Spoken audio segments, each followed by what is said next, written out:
What's up, folks? It's Kurt from Whitetails Deer Hunting. It is the second week in April, and I'm trying to get down to Ohio to scout some public land before everything greens up. Trying to see if I can figure out exactly where I want my cameras to go, so that when I head in there in August or September, all I got to do is walk in on a trail, pop down to where I want to put my camera and right back to the trail. There's no way in hell I want to run into snakes and insects and greenbrier in the middle of August in 90-degree heat. Today, I'm going to show you guys how I prep and plan an out-of-state hunt. First of all, I determine the state that I want to travel to, and then I do as much research as I possibly can. From collecting state literature, reading online forums, getting on YouTube, and then hammering away on e-scouting in my OnX online program. Overall, I have definitely been frustrated hunting public land over the past 4 years. I have done the thing that all hunters do. I've looked for saddles, I look for benches, I look for areas where there's pinch points, or try to get in between food and bedding. And what I found more than mature bucks is I found hunting pressure. So over the past 2 years, I've changed my process a bit. And I now spend much more time thinking about how to get to areas other hunters don't want to be. Whether it's crossing a creek, traveling through some real thick stuff, or climbing up a mountain, I'm trying to find areas where mature buck want to be, and those are areas where hunters aren't. I try and stay away from heavily pressured parking areas, flagging tape, tree stands that are already there. I look for garbage in the woods and boot tracks, and I will tell you that I found much more success over the past few years. 4 years ago, I was fortunate enough to shoot the biggest buck of my life on public land. 2 years ago, I had a nice 5.5-year-old deer in front of me in which I rushed my shot, hit him in the front shoulder, and I'm still trying to hunt that guy. And last year I was able to capitalize on a 4.5-year-old mature buck on a piece of property that I hunt quite a bit. So today, I'm going to take you guys along, and I'm going to go through the process that I use to go ahead and scout for an out-of-state hunt, and hopefully it's going to help you get prepared to find success when you do the same thing. I made it almost all the way down to where I'm going to be scouting in Ohio tomorrow. Stopped at a truck stop about an hour north of where I want to be. Now 40 degrees, wrapped up in 2 sleeping bags. Time to get some sleep. Morning, folks. Got about 6 hours sleep in the back of the truck. Stopped, got some coffee. I got about 45 minutes to get down to the place where I'm going to be out scouting on public land in Ohio today. Morning, folks. I am in the woods and I am psyched. Public land in Ohio, and I am out this morning, second week in April, trying to go ahead and find some places to put some cameras up when I come back in August or September to prepare myself to hunt in the fall. Just give you guys an idea of the types of things that I'm looking for today. I definitely want to be in and around thick stuff today. I'm trying to find any pinch points or funnels, and I'm really looking for community scrapes and big rubs today. I want to find those areas that when I come back that last week of October around Halloween, that I have an opportunity that I'm catching deer that are still checking scrapes on a regular basis, and go ahead and plant myself over 1 or 2 of those scrapes for the 3 or 4 days that I'm down here in the fall. I am up here on top of this ridge about a mile away from the truck where I started, and one of the spots that I had marked on the map as a possible pinch point is sweet. There's a huge community scrape there, and there's probably no less than about 10 scrapes that are leading up to it from each direction, and multiple trails that come together and meet at one trail, just like Bobby Worthington talks about. So I marked a place for a tree stand location on the west side of the trail and one on the east side of the trail. And what's nice is there's a hiking trail that comes in, at least for that stand on the east side, that I can walk all the way in on that hiking trail and pop off 4 yards right to the tree. Just got to figure out how to get into the other side, but I'm just getting started today, and I've already found 1 pinch point and 1 really nice community scrape, a possibility of a placement of a camera when I come back in August. Okay, let's keep jamming. I was following this trail up along the edge of this ridge here, and I came to a spot where a tree got knocked down, and it stopped the trail that's there.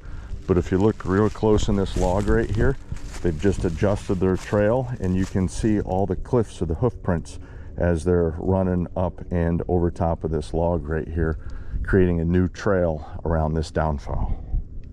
I'm down over the steep face now where there's mature oaks and hemlocks, and I'm following this bench trail across, and it's got a ton of sign on it, and it's right in between a steep face behind me and a steep face up above me. I think it's a great spot to be able to play the thermals and find a place to sit.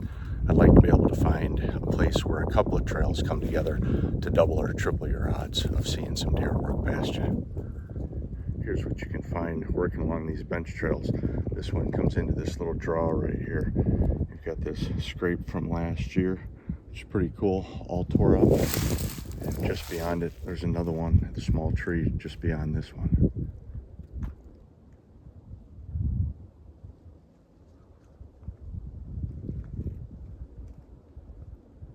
I was following that bench trail around and it came into this draw. So I walked up into the draw and found this trail coming up the other side, and there's this perfect buck bed right here. It's got a great view down below him, and any downhill thermals, he can smell anything that may be danger coming from behind him up above. This buck gets any pressure, he's got a perfect escape avenue right up into all this thick stuff, and he's gone.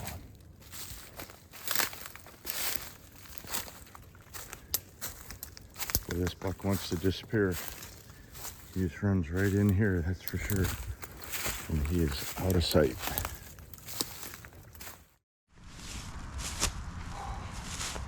I've been walking for about 4 miles, about 3.5 hours now, and found that first really solid spot right off the bat that I had marked on Onyx, and when I was doing e-scouting, and really happy that I found that spot because I think it's pretty solid from the sign that's there, from trails that all meet and congregate at one place where there's a real tight pinch between two steep slopes. There's some acorns in there.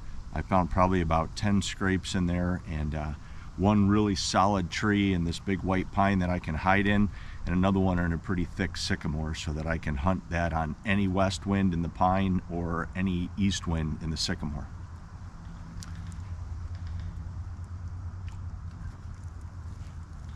So since that point, I have been skirting the edge of the steep face around a couple of different draws and a couple of points. I haven't found anything that I thought was really killer. I've got one spot I want to go back to that I followed a trail up and out of a bench and up over into the top of this ridge and this real thick stuff I've been walking through here. So when I go back down, I want to check in those hemlocks for that trail that goes down there, because I saw some pretty damn big rubs when I walked up out of there. This is the kind of stuff that I'm looking through right now, trying to find some community scrapes in areas where bucks are willing to get up and move during the daylight because there's enough security cover that they feel safe. Maybe even getting up and pushing some does around during the middle of the day. Feeding, browsing, so these are the areas I'm trying to focus on to go ahead and sit that last week of October. That's what I think I found right here, so I'm gonna sit, have something to drink, maybe grab a quick bite to eat, relax for about 15 minutes here, kind of look around at some of the trees to give me an idea of a possibility of some places that I could set up in with my hang-on and sticks, and then I'll get back moving again. I want to try and find the trails that deer are coming in on most frequently so that I can try and set up a tree stand from there. Some poop right there, some poop there. Pretty positive that I've got the possible tree stand locations laid out for that scrape I found underneath that beech tree and this thick stuff. Pretty successful morning. I just finished up eating some lunch and drinking some more water. Pretty much done with like 90% of my hike, so I'm heading back towards the truck. As of right now, I've got 2 solid places to put cameras when I come back in August, and I'm going to start walking out here, and I've got 1 or 2 more places that I want to take a look at. Well, that'll do it in Ohio for today. It's getting hot, 65 right now. Time to get in the truck, get some AC on.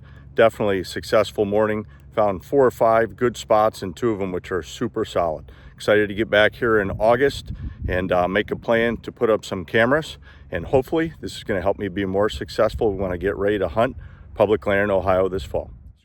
Quick trip, but a successful trip. Back from Ohio now, on my computer, taking a look at the data that I collected on Onyx. In the next video I have for you guys, I'm going to show you how I interpret this data and clean it up so it's easier to read when I get out in the woods to hunt in the fall. We'll see you soon.